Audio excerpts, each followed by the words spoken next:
do is I will introduce the panelists. I'll give a rundown of the agenda and introduce a little bit more about the event and the session.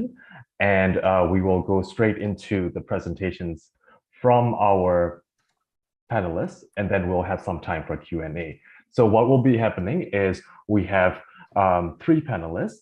First, we have Irma Garnesia. Irma is a researcher and a fact checker for Tirto.id, and she's a member of Journocoders in Indonesia since 2018. And together with Journocoders, she has been organizing meetups for journalists and data enthusiasts since 2018. And she has been partnering with Journocoders to help local journalists develop a model for data-driven reporting for the respective newsrooms. And we have Arun Karki. Arun is an experienced multimedia journalist with a demonstrated history of working in the broadcast media industry. He is skilled in data journalism, photography, Adobe Premiere, news writing, interactive storytelling, and videography. He's a founder and executive director of the Center for Data Journalism in Nepal and graduated from the Graduate School of Journalism in Columbia University. We also have Keng Kuek. Keng is the data editor for the Rainforest Investigations Network, established by the Pulitzer Center, and he's also a data journalism trainer and a media consultant based in KL in Malaysia. So our session is about community building in data journalism and building a data journalism community. And we are, of course, at the Data and Computational Journalism Conference in Indonesia in 2022. And it is the first and leading data journalism conference which delivers best practices of data journalism, explore new emerging technologies, and showcases stories and exchange knowledge between experts from the US, Indonesia, Australia, Sweden, England, Nepal, and many more. The conference is fully funded by the United States Embassy in Jakarta, Indonesia. And this particular session, we will be talking about the current state of data-driven journalism communities across South and Southeast Asia. So we will have, of course, our panelists from Malaysia, Nepal, and Indonesia. And we will be discussing about creating networks, freelancing, finding sources and grants in developing data journalism community. Myself, my name is Jan, and I am from Myanmar, as I was saying before, and I've been working in data journalism in both my own country of Myanmar and across Southeast Asia for the past 5 years. And I'm good friends with some of the organizers and the panelists here as well.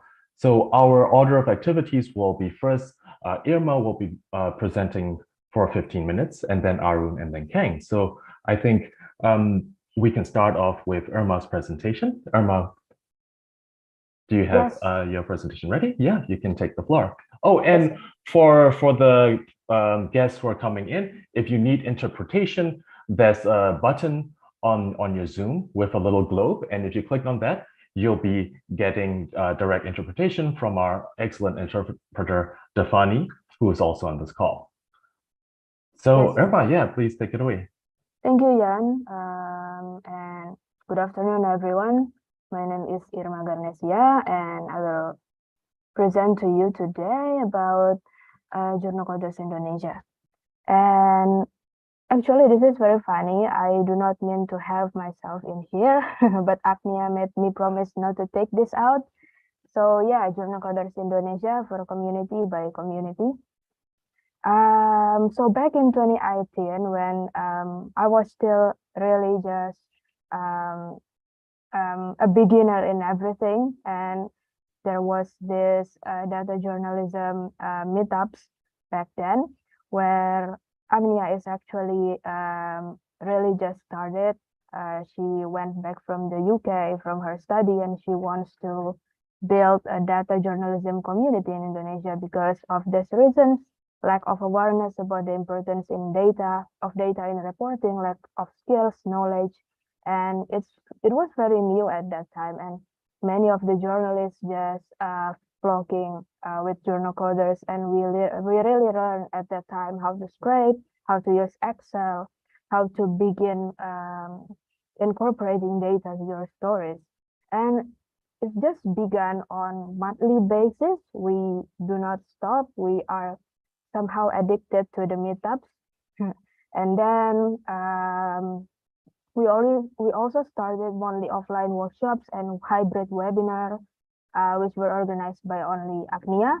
And yeah, at first it was like so there is this workshop where Indonesian speakers could share about spreadsheet, they share about R, how to spread with Twitter, how to scrape Twitter data and everything. And there was a talk also, but somehow by Pamela Duncan, for example. She shared through webinars and she answers our question on that meetups. We also have speakers from the economists.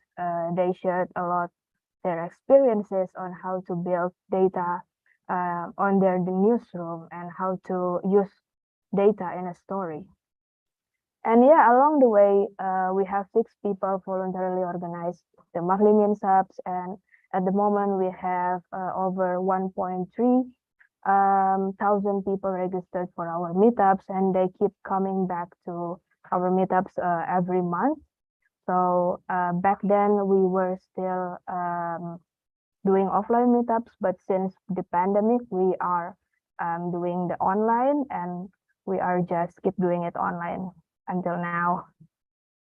And who we are, some of us are journalists, students, and lecturers, and also data enthusiasts. So yeah, Journocoders, probably because we are not really marketing ourselves as exclusively for journalists. So students and lecturers and also NGO people and sometimes government officials also coming to our meetups. And that's really great, actually. Yeah, as I have mentioned previously, offline and online monthly workshop, like we have speakers from international and locals, The Guardian, BBC, The Economist, and they are joining us online, and also data analysts from Kompas newspaper. It's very big in Indonesia, and also Multimedia Nusantara University. And also we have conducted disaster risk reduction workshops in which volunteers of Journocoders help teaching local journalists in Palu, Aceh, and Padang on how to build the stories with data that were previously these 3 cities were really prone to disaster. So we make that kind of workshop in these 3 cities. And then we also expanded to, our workshop for the lecturers. There were participants from 25 universities in Indonesia. 5 of them won the fellowships that also we granted into them, and then they implement data journalism course in the curriculum. And also newsroom collaborations at the beginning of COVID-19 pandemic. But yeah, as you know, COVID did break in Indonesia, and we were really overwhelmed by that, and that's not consistent. And then, yeah, I have mentioned that previously, and in 4 years, it's all about the statistics. Yeah, our speakers for the monthly workshops talk and share their knowledge voluntarily. So this was our offline meetups, and it was really crowded with people, actually. And these are some of the posters we have. So we tweeted this kind of meetups. Hey, we have this meetup, would you join us? And we kind of have like RSVP and everything. And this was the workshop for the lecturers. So the workshop that we have is the analysis and data visualization, social media analysis, fact checking, R, and also how to build data journalism into the curriculum. And these are some of the examples. We have Ana Lucia. There's also the speakers in the DCJ conference, and also the fact checker of Reuters, Christina. Yeah, and this was some of the example of the videos, but probably I can only share that now. So yeah, strengths and weaknesses of building data journalism community in Indonesia. We have a very diverse community. students, lecturers, civil society organizations.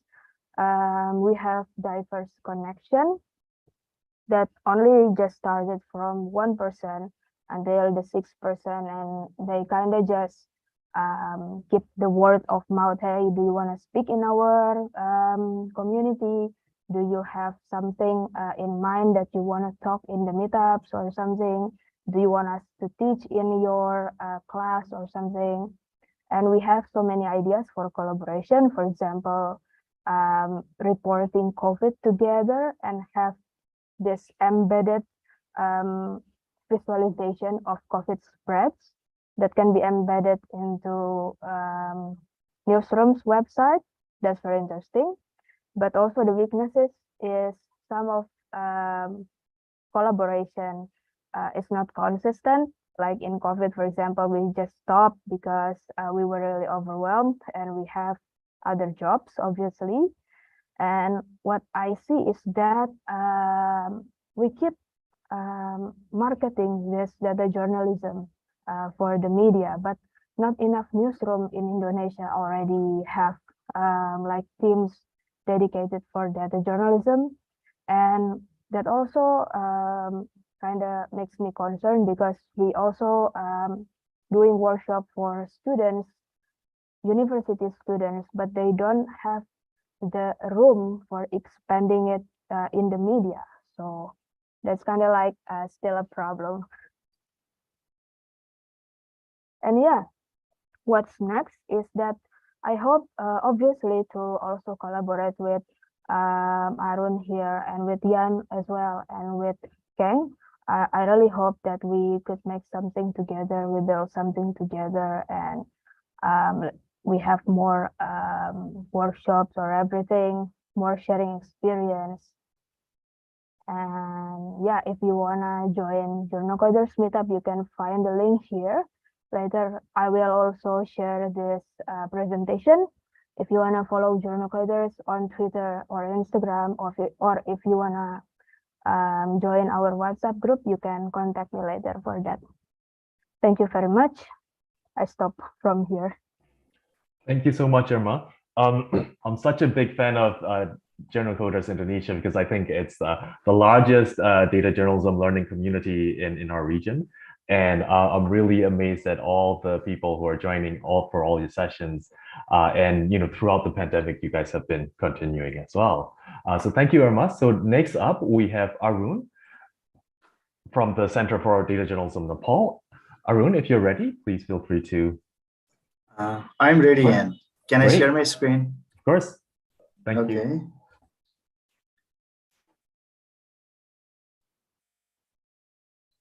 Can everyone see my screen? Yep.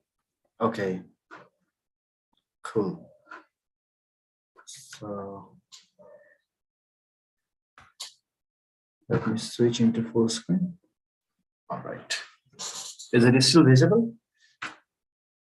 Yep, we can see the slides in full screen now. Okay.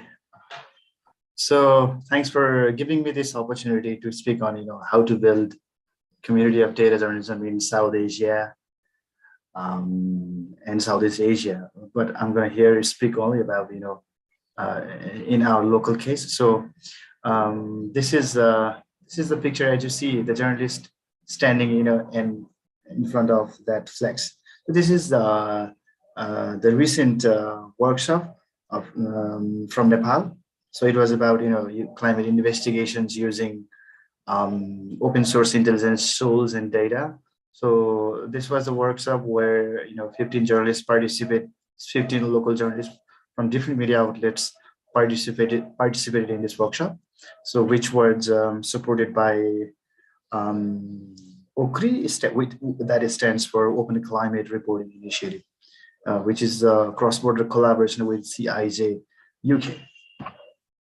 So before we talk about data journalism and building community of data journalism, so first, just like Irma said, I want to speak on the barriers and the limitations in building the community in Nepal, in local context, right? So the first problems we have is like the mindset of editors and the senior journalists who are not familiar with the tools, technologies, and the changing context of journalism around the world. So and also their mindset and the orientation in just doing text-based journalism, the traditional pattern of storytelling, and that's the first problem, since they are not exposed with these tools, the storytelling techniques, and what's happening around the world. Like I want to mention Keng, they have set up, and who is you are also the jury in data journalism award, right? So and these editors don't know how their stories and how their multimedia pieces can be recognized or awarded in those forums and conferences or events. So that's the first thing. And another challenge is lack of technical resources, both in terms of equipment, softwares, applications, and as well as the human resources. That's the first problem. Because in our experience, you have these people in your country who are working on technology field, who are building softwares, who are doing massive data analysis work, and they also work for foreign companies. Like they're doing lots of outsourced work, but they are not finding. But these newsroom people, journalists who want to work on data journalism, they cannot accommodate those tech savvy peoples into their journalism projects, because as everyone knows, like journalism is not a good paying job. They can get paid well in other jobs or other roles. So that is another problem. So since in the context of Nepal, when you talk about like expanding your work and seeking revenue and building some sort of resources to keep on working on it, the marketplace also matters. If you talk about like India, it's a huge country with huge populations, and like your content will be consumed, your content will be reached to so many audience, right? And even if you publish content in Hindi, but in case of Nepal, the population is not bigger, even the size is not bigger. So this sort of phenomenon also matters while expanding your work and sensitizing people about data journalism and how it can impact the society, and how it can impact in holding authorities accountable through in-depth data-driven investigative stories. So this is also another problem. So in addition to that, just who is going to invest in data journalism? Because if you want to work, since data journalism is a new area in the context of South Asia, so people are not aware of if we can invest, just what would be the return, right? So they are really scared of making investment in this sector, and they cannot even explore the exact or clear revenue stream model. So this also has affecting even in our context, like the newsroom are not want to even make a small unit or the wing of doing data journalism in our context. So also the impact of pandemic and other job security issues during this period of 2 years, in Nepal, like many journalists really scared of if they in any time or any day they can lose their job. So these are the basic problem, basic issues. I think there might be some other issues like which could be the barriers and the which are limiting doing data journalism work in your community or your country. So, but despite of this, when you mention problems, there might be solutions as well. So I think while building data journalism community in your country, like what the first thing you can do is a training, which could be the group training or in-person training. In-person training means like the training that you do in person if the journalist is working on some sort of a specific story and you want to share your skills, knowledge, or particular set of like ideas in that story, which is really needed. That's how the mid-career or the emerging journalist can complete his or her story. So yeah, and if you ask me which was the first data journalism training in Nepal, that was back in 2016, which was led by the Keng. Like he's here. So this was he conducted the training for a couple of times, and he trained around where I was the co-facilitator from Nepal, and we trained around 30, nearly 30 journalists, and they're doing a really good job in their work. They're still in journalism, and this was really lesson learning and eye-opening sessions for all of them. Excuse me for the cough. So the training is really needed, and that should be the foremost thing, to transfer the knowledge of data journalism to the journalist, to the local journalist, and mentoring. As I said, like you might want to mentor them personally whenever they reach out with problems, technical issues. So you want to mentor them or guide them in their stories, or while when you just train them and enable them to do data driven stories, to do like some sort of big deep dive stories, they might need some sort of story funding or grant where you can connect them with the relevant opportunities, right, in your country or beyond, just where you can seek for projects, story grant projects. That's how you can involve them in data journalism, so that they can apply their learned skills in their stories. So yeah, also like I said, like Keng want to speak more on it, like many events, activities, training, workshops. Like I recently got one notification from Night Center. Lots of trainings of events are happening around the world. So they want to tap those opportunities where you can also connect them, or share those opportunities with them. That's how they know about it and how their work can get recognitions, or how they can take their work into the next level. So yeah, in terms of even if we just keep the journalists apart, we also have journalism graduate students who want to do something new, different, who want to do something new in multimedia journalism or new media journalism, where you also want to tap those students, bring them into like at least some research, some sort of basic data analysis, where they can start their journalism career in data journalism. So yeah, also again, when you mention the training is not enough. Sometimes you as a mentor have to collaborate or directly involved in those projects, so that it could be for like one or two story, and later maybe they would be able to do stories of their own.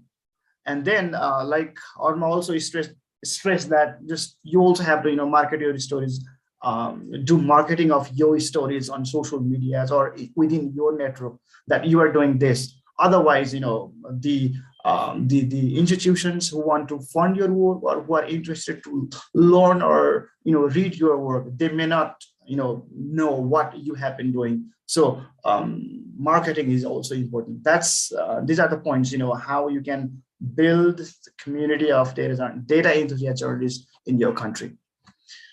So yeah, so these are the screenshots from our recent events that we did in May 2022. So there was a instructor, I think Keng know him, right? The Hank, who is like the renowned ocean journalist in the West. So yeah, so we actually conducted 4-day long sessions, and we invited journalists across Nepal, and 50% of them were the female journalists, and they really learned these skills, doing online investigation using open source and free tools, I think Keng would describe more about free open data portals and other very, very helpful tools that journalists can use forever. So these are the pictures from those events, and I want to am I running out of time? So the 5 minutes left. No, yeah, 5 minutes is okay. Fine. Yep. I'm about it. This is the second last slide. So I'm going to open this story. This is the story about the COVID deaths in Nepal, which was actually Center for Data Journalism collaborate with Newsroom, which is a leading newsroom, and they have been covering on public health. So we actually help the journalists to analyze the COVID death data. And we also help them build, charts using, data wrapper, maps. And so we took around, a couple of months to clean, analyze, refine the data. And it was really revealing where no other journalists or media institutions before then were able to, show the number of deaths by hospitals, because we were trying to prove that the hospitals having less resources and equipments had the highest number of deaths, and even the government didn't know about it. After we exposed these stories, the government was able to make supplies to those hospitals. Yeah, this was really helpful.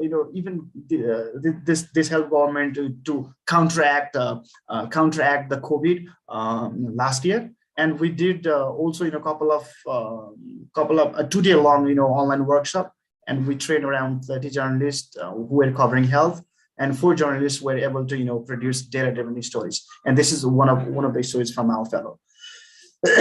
Excuse me. So. Where is my slide? I'm not getting a slide. It's here. Okay. I'm going to open it. It's in English, actually. So this is a story which was supported by Oxbaker, South Africa. So they do a lot of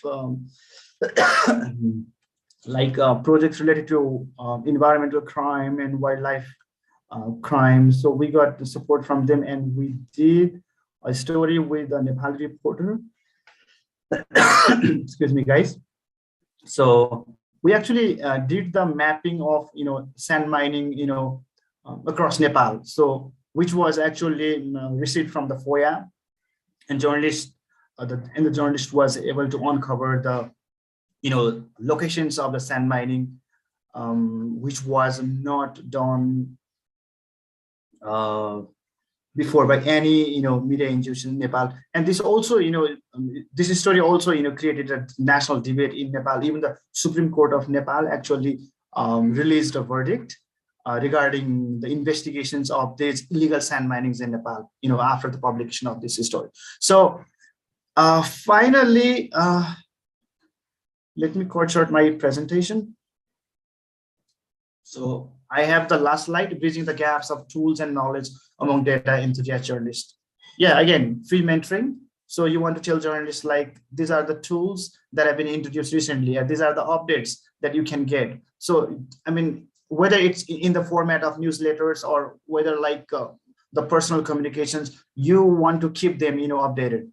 And you want to tell them like the free tools, techniques, blog posts, and the tutorials. And that's how, they can, because let's say if you talk about mapping, like back in 2016, when Keng taught us, about Karki, it was very hard to do. But nowadays, like the tools have become so easier to use, so quicker, and so much robust. Like, so that's how you want to share this stuff, updates to your people, to your journalists, and to your students, right? So, and also, you want to find the other people from other organizations who can actually help in your project, without taking any charge. Like, we are really interested to even expose their work, and who want to even share byline with you. That's how you can find people, and you can keep the data journalism going in your country. I think, yeah, that's how you can bridge the gaps of tools and knowledge among the data enthusiast journalists. I think I'm done. Yeah, thank you. Thank you, Arun. While you were presenting, I was nodding along to all the things that you're saying about difficulties and also like strategies to form communities, because I find that in my country, in Myanmar, and in a lot of countries that I've talked to my friends, and all the challenges are very similar, right? And it's really great to hear that you guys also share the same challenges as well, and also kind of have come up with all kinds of different strategies to mitigate as well. So thank you, Arun. So our last presenter for today is Keng, and Keng, as Arun was saying, has been doing this work in this region for a very long time, and he's been teaching in his native country of Malaysia and in Nepal and Indonesia, Thailand, all kinds of different countries, and he's currently working at the Pulitzer Center. So I think he can share with us a lot of example stories that he's been partnering with the different journalists. And so, yeah, Keng, please take it away. Thanks, Ian. Thanks, the organizer, for having me. So, honestly speaking, I have to admit that I am a bad community builder. I am not good at building community. And probably because I have very broad interests. So it was very hard for me to focus on one field, and which means, not suitable for like building a community and growing a community, right? So I guess today I have not prepared any slides. So today I think I'm here to share with you, my failures as well as the lessons that I learned along the way. So as very similar to what Irma and Agnia has done in Indonesia, in Malaysia back in 2018. I started a group called Hackers Kuala Lumpur, or in short, Hackers KL. And it's very similar to Journocoders, right? I think Agnia found the idea from UK because there is Journocoder in UK. So I had very similar, went through similar journey. I started Hackers because there are many Hackers groups in the US. And I was doing my study there. I joined several Hackers group, and I think that is a very good concept. So when I moved back here, I started Hackers in KL. Let me share my screen to show you our site. Okay, so this is the our Meetup page, and you can see that that's why I'm telling you that I'm a very bad community builder. We so far we only had 7 public events. There are other private events that were not on Meetup. So what happened is that we tried to do monthly gatherings or Meetup sessions, but everything stopped when the pandemic struck. So we all know that during the pandemic, right? Data journalist is one of the busiest journalists, during that period, because every day you need to figure out how to crunch the numbers. First you need to find the number first, right? When it first started, I think it was very hard to get access to COVID numbers. After you have access to it, then you need to figure out how do you make it accessible, building dashboard and things like that. And during the same period, there were a lot of misinformation going around. So our group mainly made up of journalists, data journalists like me, and other, we also have civil hackers in our group, right? We all were very busy with handling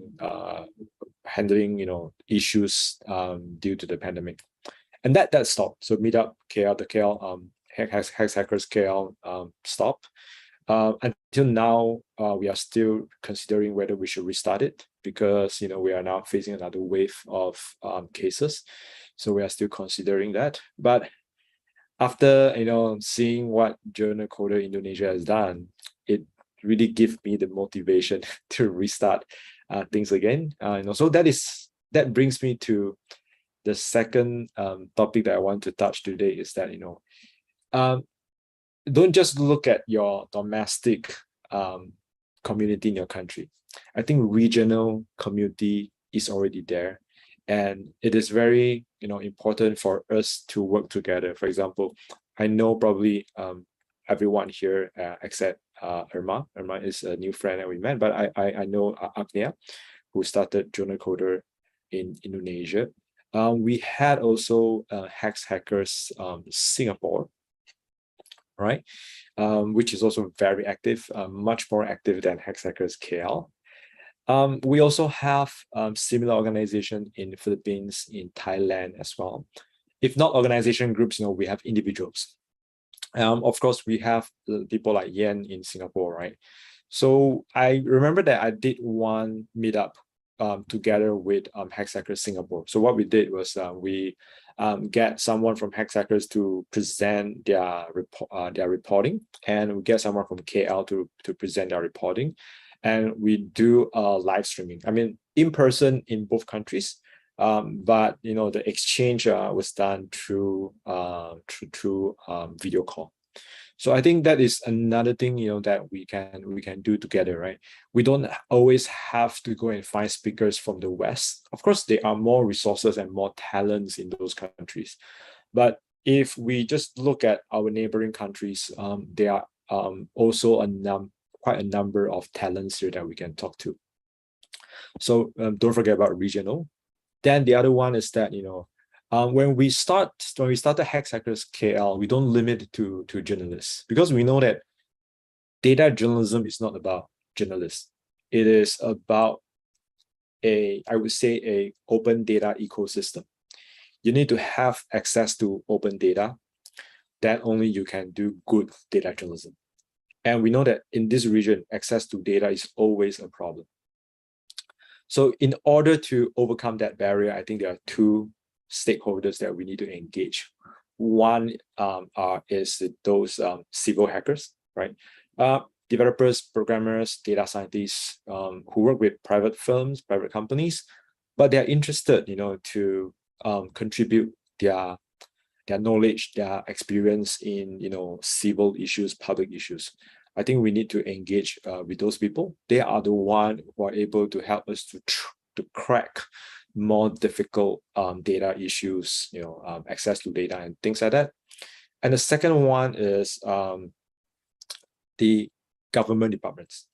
So I can share with you that some of our events, we actually invited a government department that is in charge of the open data policy in the government to come and actually talk to us.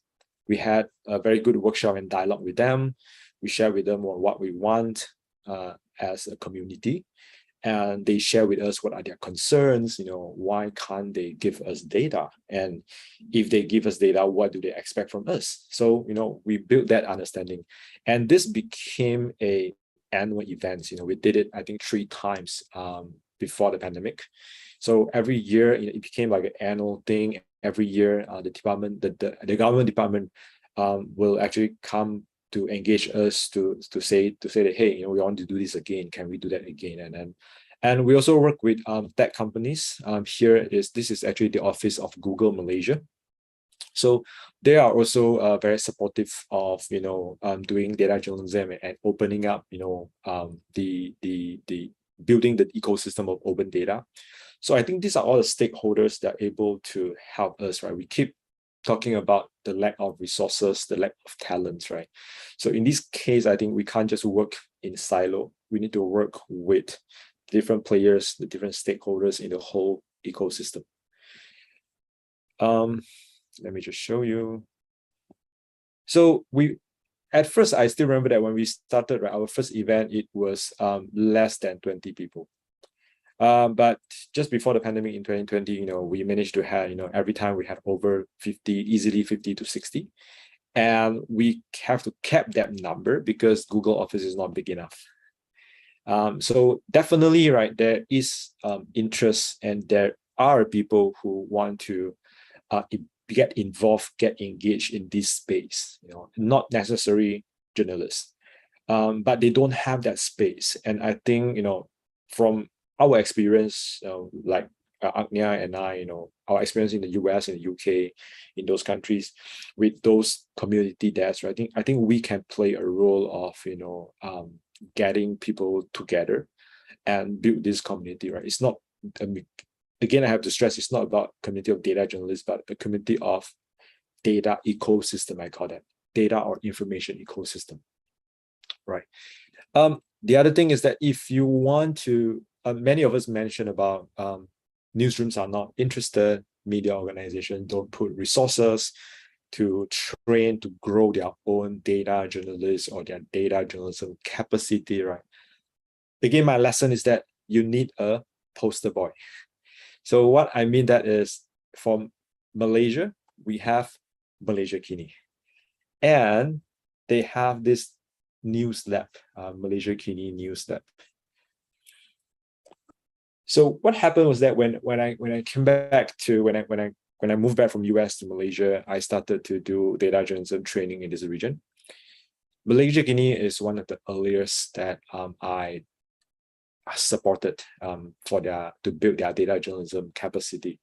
But it was several years after that they only started a special team called Kini News Lab, partly because there was another data journalist who just came back from UK, and so my former colleague, his name is Long Hui. I think some of you might know him as well.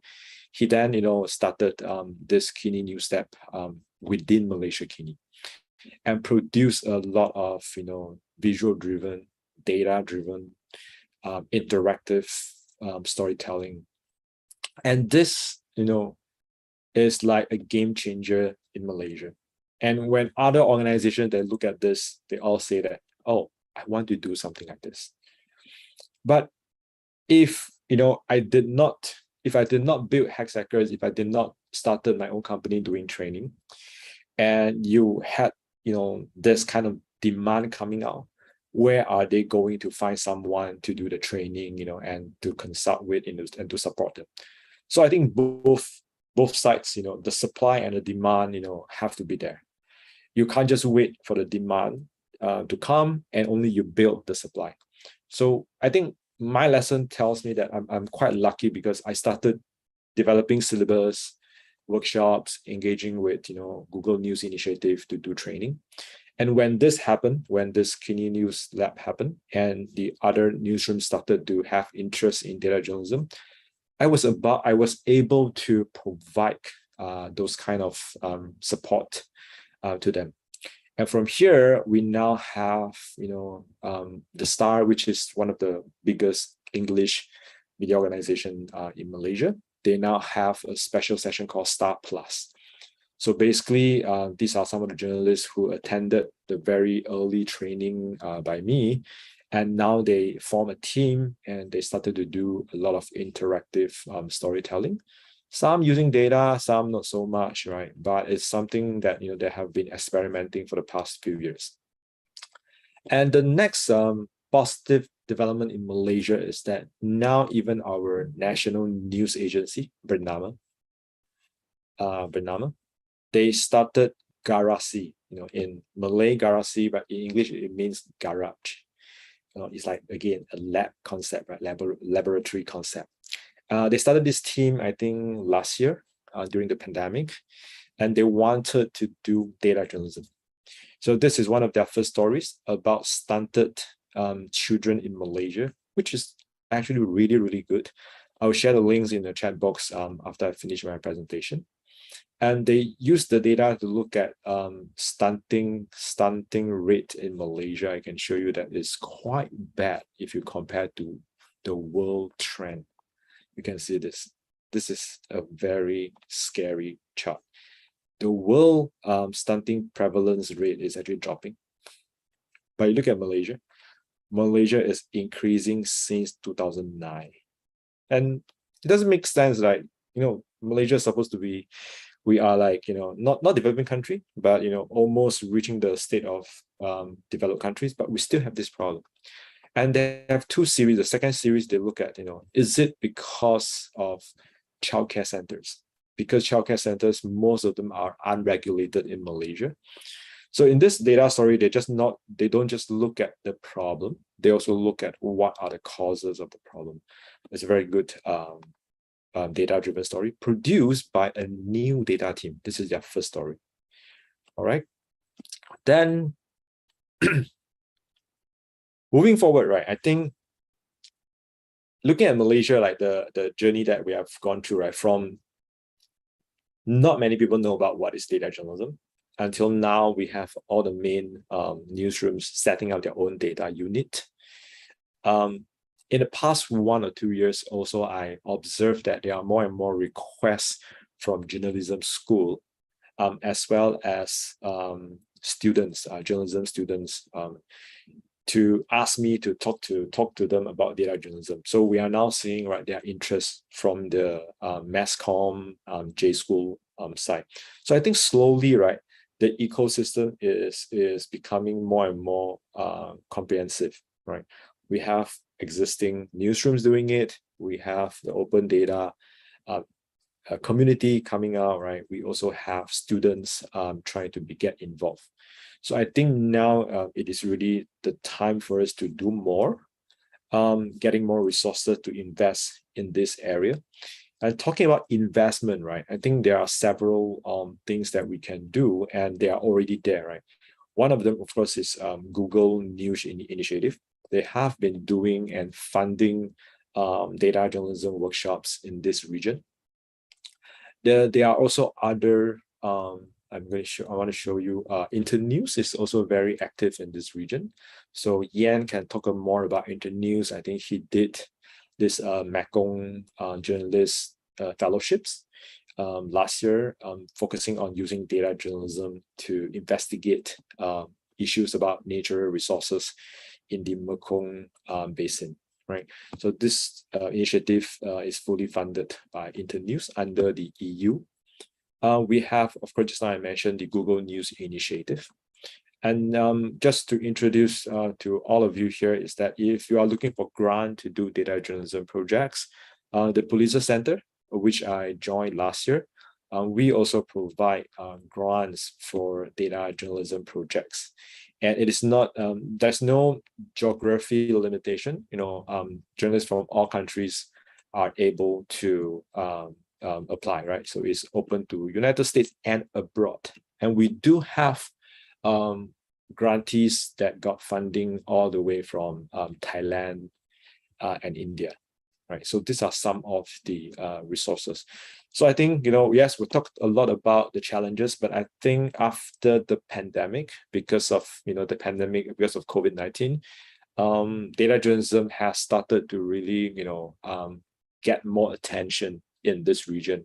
And probably now is the time for us to work even harder, right? Although, again, you know, I'm a bad community builder. So I guess that's all from me. I hope it's helpful. Thank you.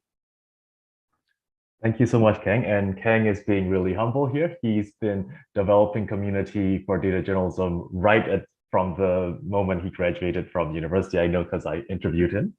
And he's been working in these issues, not just in Malaysia, but around the region in so many different ways, from training to setting up hackers groups to organizing the Data Journalism Awards and all kinds of different ways. So he is definitely someone who's been building community in the region for data journalism for a long time. So thank you to all our panelists for the presentations. So now is the time for Q&A. So we have several ways that we can do Q&A. You can ask questions right in the question and answer section of the Zoom. Or I believe you can also raise your hand and ask questions there as well.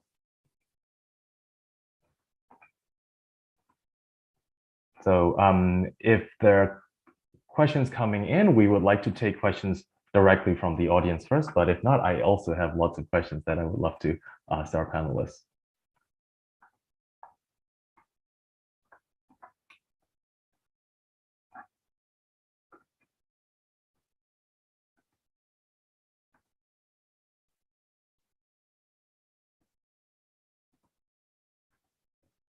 Okay, I don't see any questions yet.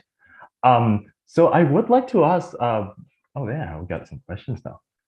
Great, okay, we got one question.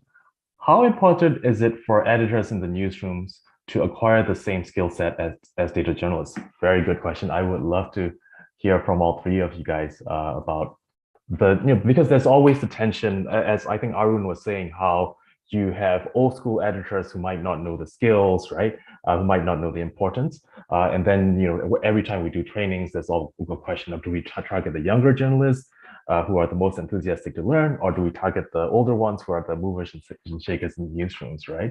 So I would definitely love to hear from all three of you about this question of, whether it is also important, not just for the reporters, but also the editors in the newsrooms to acquire the same skill sets as data journalists.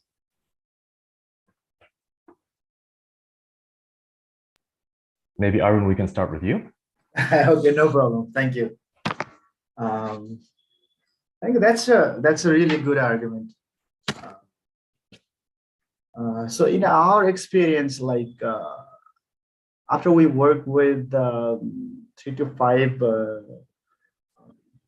newsrooms and their editors, so what we have experienced is the editors or the junior from the chief editor, who are also the editors, right? Sub-editors, if they are young and they are familiar with the technology and all these digital tools a little bit, so they push their reporters to do such stories. Even they don't know the skills, but they do believe that this is really needed in newsroom, and these young journalists should build these skills. But in case of other, old school journalists, old school editors, maybe, I mean, in their time, they are not exposed or they're not familiar with these tools at all. Even they started their career with, without, doing typing in computer, right? So they started their career in writing papers, like editing on papers. So, I mean, it's so, but at least what you can do is like, even let's not be so skeptic. So if you can organize some sort of basic exposure event where you tell these editors, so this is the possibility using technology, this is how you can deploy your journalists, or how you can build a team, like Keng mentioned, like, and this is a scope, this is where you are, and this is where you will be in a year or in a year or two, right? This sort of like the basic exposure training will really help them understand, like, even they don't know, even they are not, they don't want to learn this skill, but at least they can lead their newsrooms into terrorism, building some sort of unity in the newsroom. I think, yeah, that is important. Yeah, so exposure, right? It's a very, very important thing. Irma, how about for you in both your work mentoring journalists or people are learning data journalism skills at Journocoders and also at the newsroom that you work at Tirto as well? How do you feel about the editors having to acquire the skills as well? Okay, yeah, thanks, Yan. So in my experience, Tirto actually was built with the branding of explanatory journalism. And at that time I was joining the newsroom, I was already learned from the editors, the researchers there, how to write with data. But also there were some editors that were not really familiar with data, as also Arun mentioned. And we just kind of grow together, learn from each other how to interpret data, how to make story with data perspective, and is it right or wrong to implement data this way or that way. But also, yeah, it's important actually for editors to know how to, because they have to edit the story, right? So they have to have the knowledge of like which data is updated, which data is reliable to use, and they just can't trust any sources that has numbers. Yeah.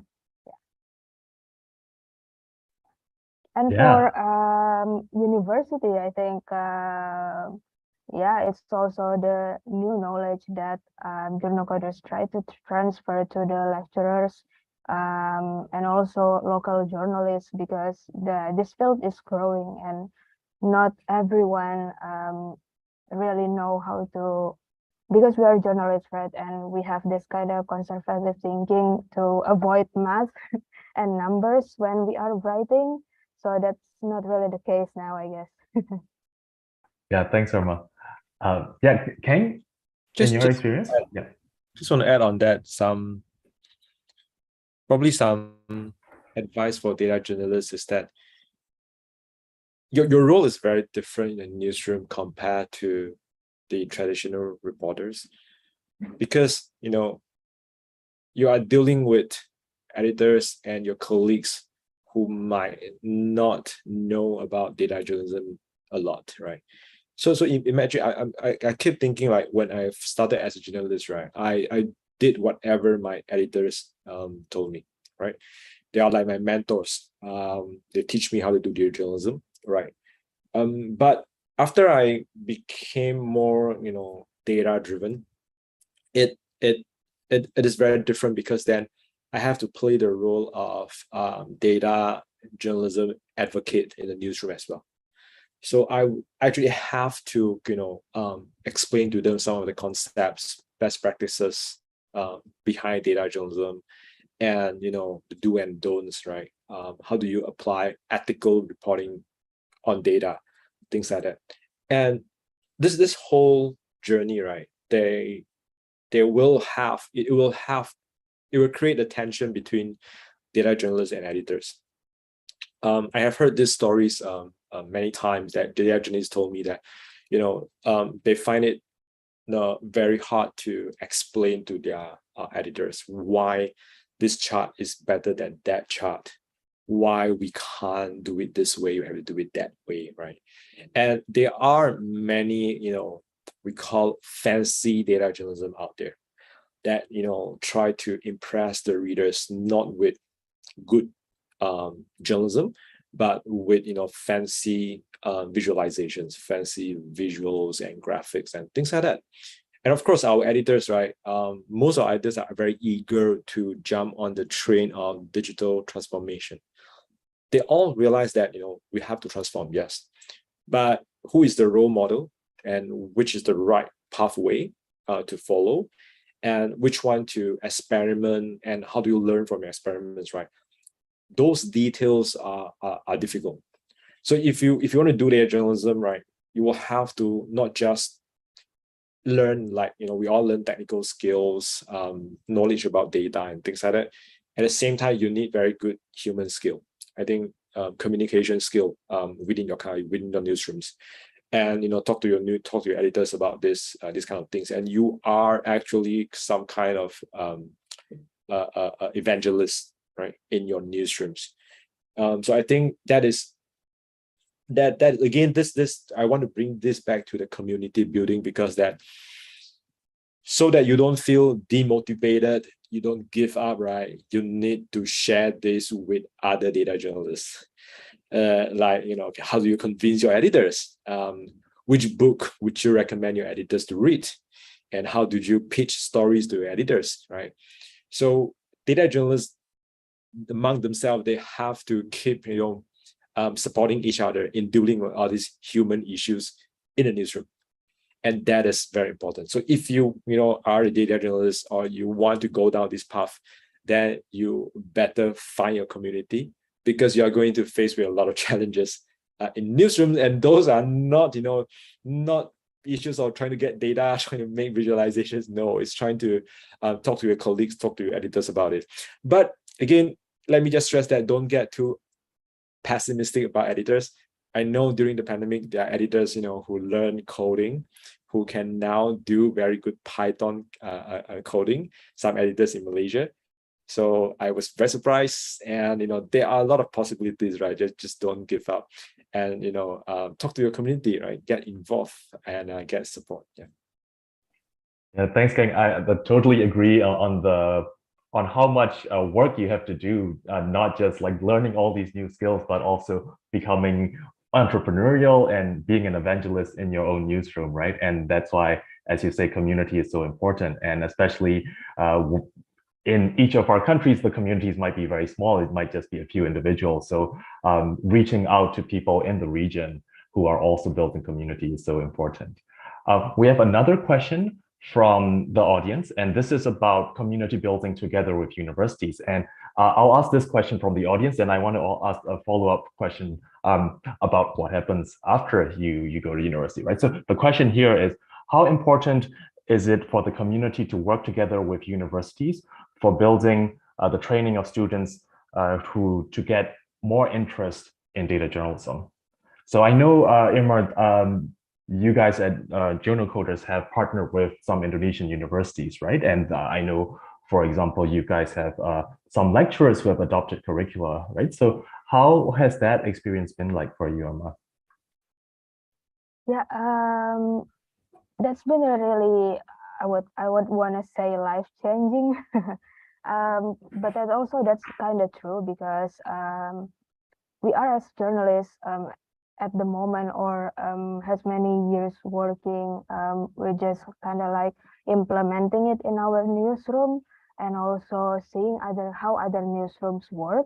But to keep this going in Indonesia, we have to build the future, and the future starts from the university, from the students, from the lecturers, and we have, I would say, get so many interested, minded persons to build data journalism curriculum in the university. They were so keen to learn, and some of them really keen to come to Jakarta to get an offline experience from Journocoders or DCJ Indonesia. And I think they are really interested in growing and just keep learning, I think. Yeah. Yeah, sorry, I was on mute. Yeah, so I think I totally agree with getting the new generation and getting talking about the future of people who are going to be contributing to this field, right? So I think the follow-up question to this that I want to ask all the panelists is, how does, in our region right now, right, if someone wants to become a data journalist, right, either from outside of journalism, or they are a traditional journalist who wants to pick up data skills to become a data journalist, how does the career trajectory look like? How do you go from maybe a junior data journalist to a senior data journalist to an editor, and what are the kinds of job opportunities that you want to look out for in order to build that career path? I would love to know that answer for myself as well, and for a lot of journalists that I work with who ask me the same question also. So maybe Keng, you can start. Very tough, right? I think what I'm observing in our region is that if you are a unicorn, okay, which means that you have both the reporting skills as well as some of the coding skills, data skills, right? Very likely you would end up in one of the international news organizations, headquartered usually in Singapore. And so they are able, like, for example, the Reuters and all those bigger international newsrooms, right? They set up their headquarters in Singapore. They're able to attract a lot of talents from this region. All our, probably most of our best people are there. And of course, I don't blame them, right? If you want to, work with, big organizations, you want to work on bigger stories, right? That's all understandable. But that also leaves our other local newsrooms with the problem of lack of talents. And I think this will continue for quite some time until we are able to produce more talents. And right now, I think our data journalism talents mostly come from two sources. One are those who further the studies in probably in not just Western countries like in Europe or US. Some of them study data journalism in Hong Kong as well. Then they came back and they're able to do data stories, right? The other type is the self-learner, which is quite rare in this region, but they are. So these are the two sources, and we don't have a lot of talents here. So that's why when someone can do something really good, then they will be absorbed into those news agencies that I mentioned. So in that case, I think universities play a very important role. They are the one that have to support the industry with more diverse talents, not just in data journalism, but there are also other like audience engagement, audience growth, and product managers, right? Things like that. But I don't think a lot of our journalism schools or mass comm schools are able to do that now. But that also because they also need support from the existing working journalists, people like us, right? We will have to actually go back and tell them, not to say tell them, but to share with them like what is happening in the industry right now, what kind of talents we need, and how do we help them to grow their own capacity to grow this type of talents. So once we have a more vibrant ecosystem, then only we can talk about, all right, what is the career pathway for data journalists? Right now is mostly you join a local, media organizations, you produce some great stories, then you look for opportunities at regional media or international media. Which is again not very sustainable for local newsrooms, but I suspect this will go on for quite some time before we will see some changes, and the J School play an important role, and our role is to support the J School to be able to supply us with such talents. Yeah, thanks, Keng. And that's definitely the sustainability question is really, really an important one. So I wanted to kind of pivot to Arun to ask like a similar question in terms of career paths, right? Especially for a smaller country with a smaller media market. How about in Nepal, Arun? How do you find the career trajectories for data journalists?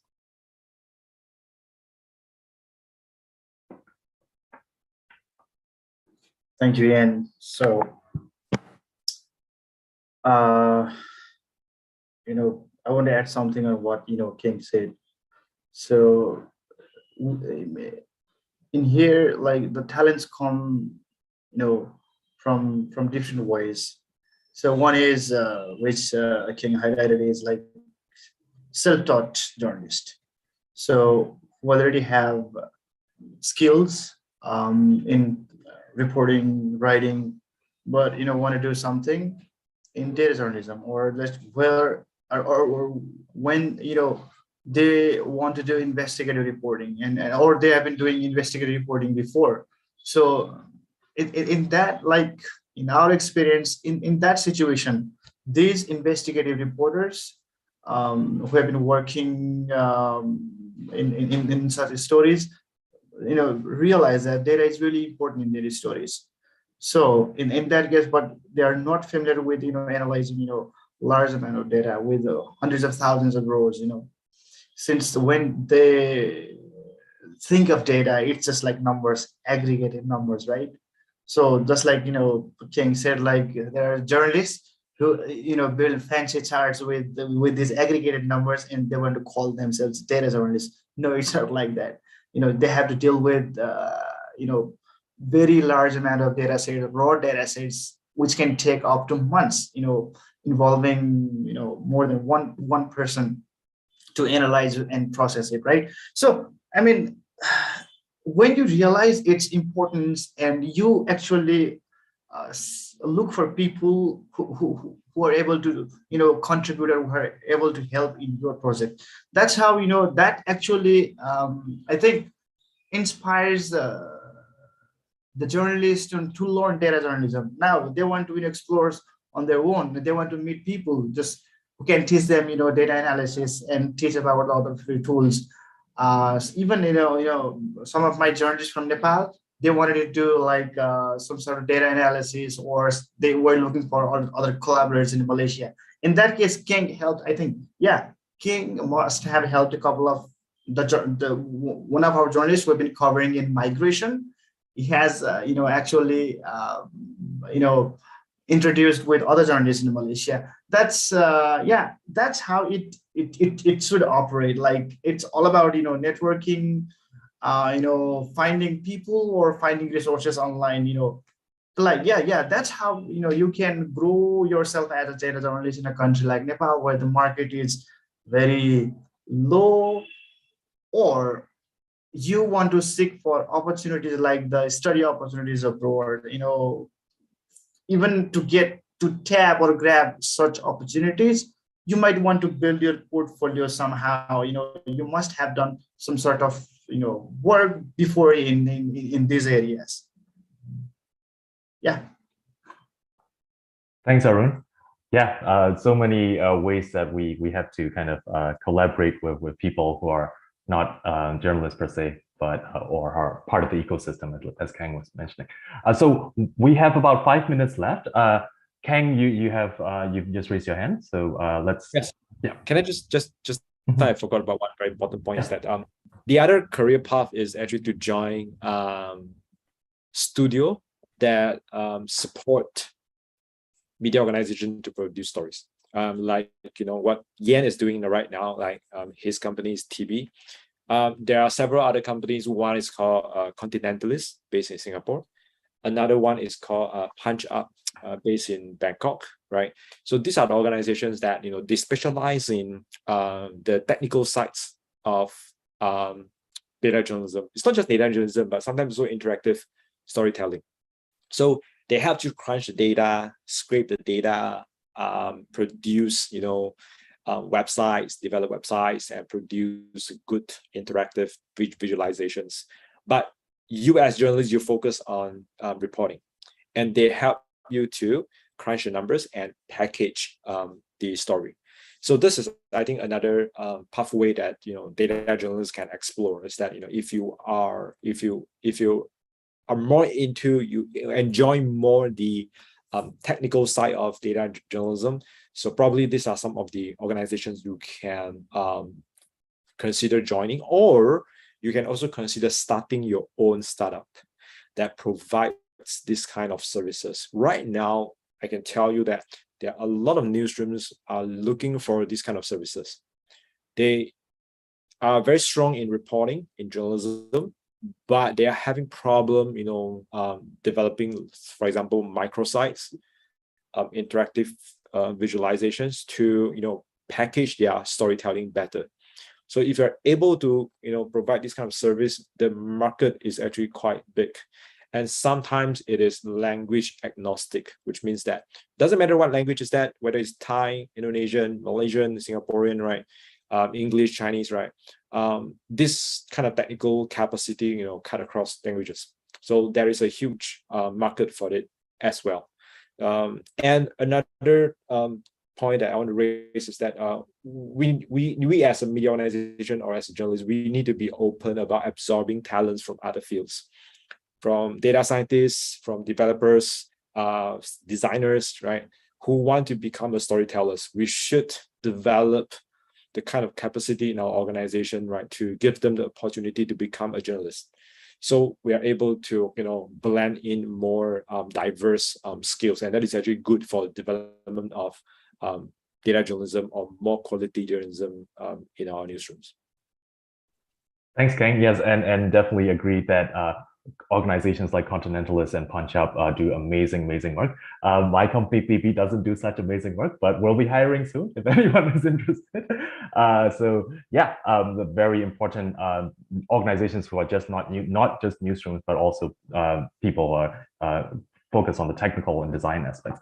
So we are almost done. We have about 1 minute left. Irma, you have something to say, and then we can wrap up. Yes, I think the other thing, the other opportunity, like also Keng mentioned earlier, and also Arun mentioned earlier, is like having collaborative reporting. There were so many NGOs like ICIG, for example, internews, they have grants and we can collaborate our ideas and have really interactive visualization that's probably being rejected by traditional newsrooms. Yeah, that's just to add. Yeah, I totally agree. You try to publish an interactive piece in a traditional CMS, and the publishing itself is such a mess.